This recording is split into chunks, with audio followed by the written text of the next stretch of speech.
Na aula de hoje, a gente vai rever o conceito de velocidade angular e eu vou apresentar alguns aspectos que vão ser usados logo na sequência.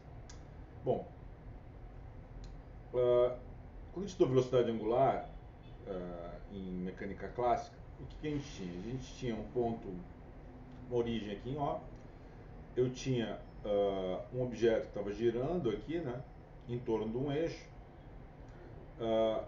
e eu tinha uma velocidade v e um raio r.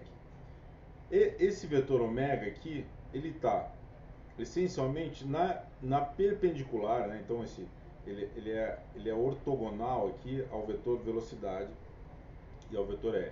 Então, como? Então, ômega é dado pela variação desse ângulo aqui em função do tempo, então por θ ponto. Essa quantidade ela é dada por essencialmente, né, a velocidade aqui vai ser r vezes θ ponto, tá? Porque eu tenho essa distância, essa posição r, então o quanto eu estou andando, né, eu vou ter que multiplicar pelo raio, né, para uma quantidade que faz sentido. Então a minha velocidade vai ser r ômega. Bom, o v, tá? Ele vai, esse r que está aqui, ó, tá? Ele é essencialmente o quê? Né? É o raio que está ligando, então, esse o ponto onde eu estou tentando medir a velocidade aqui, né, em relação a esse eixo, e esse cara é dado por r seno de alfa, tá certo? R seno de alfa, que é esse ângulo aqui. Então r minúsculo vezes seno de alfa. E isso eu posso expressar matematicamente, então essa quantidade aqui eu substituo r por seno de alfa, né, r minúsculo seno de alfa, e eu tenho então que isso vai ser exatamente dado por v ômega vetorial r. Então, ômega é essa quantidade, r essa quantidade, e v então vai ser o vetor que vai estar na direção perpendicular entre v e r. Tá? No final das contas, isso forma uma tríade de vetores ortogonais. Beleza.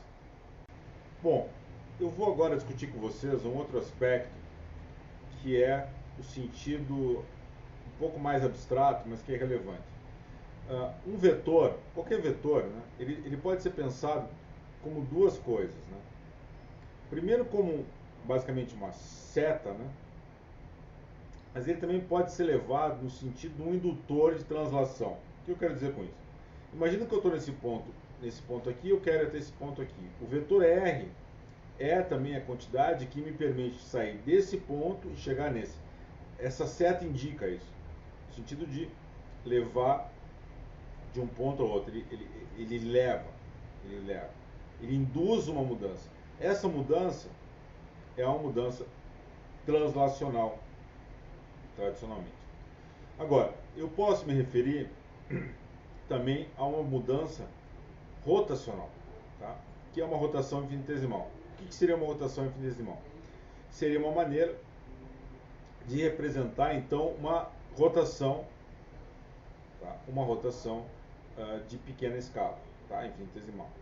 Então, o que vai ser dado por isso? Então, eu tenho Δθ, né, que vai ser um vetor que vai estar apontando nessa direção aqui, e essa quantidade, usando a mesma regra que a gente tinha antes, né, eu tenho que o meu ômega vai ser um delta, desculpa, o meu delta R aqui, ele vai ser esse delta θ, né, que é essa quantidade aqui, está falando aqui, vezes R, como eu tinha exatamente no caso anterior. E esse cara aqui vai ser o equivalente a representar essa rotação, como se estivesse girando por um pequeno ângulo θ o meu ponto. Tá? Ele gira em torno do pequeno ângulo θ. Isso é dado, eu posso ter uma velocidade angular, né, se eu dividir isso pelo tempo, e eu posso escrever então isso também dessa forma. Né? A variação em R pelo tempo é a variação em θ por t multiplicado por R.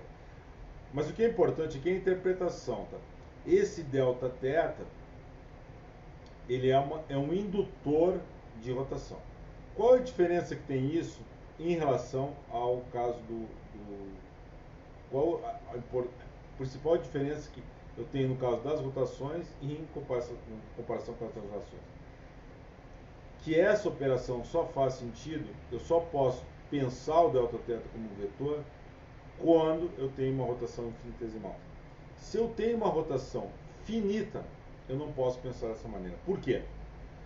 Porque se eu tiver duas composições de rotação, tá? Se eu tiver uma rotação primeiro numa determinada direção, uma rotação finita em relação a um outro eixo, essas duas relações não comutam. Ou seja, nesse caso elas não são equivalentes ao caso que eu tenho com vetores, eu não consigo somar elas da maneira como eu somo vetores. Então só tem sentido falar em rotação infinitesimal como sendo representado por um vetor no caso em que eu realmente estou no infinitésimo. Se eu tenho uma rotação finita, rotações finitas não comutam e elas deixam de poder ser representadas como vetores.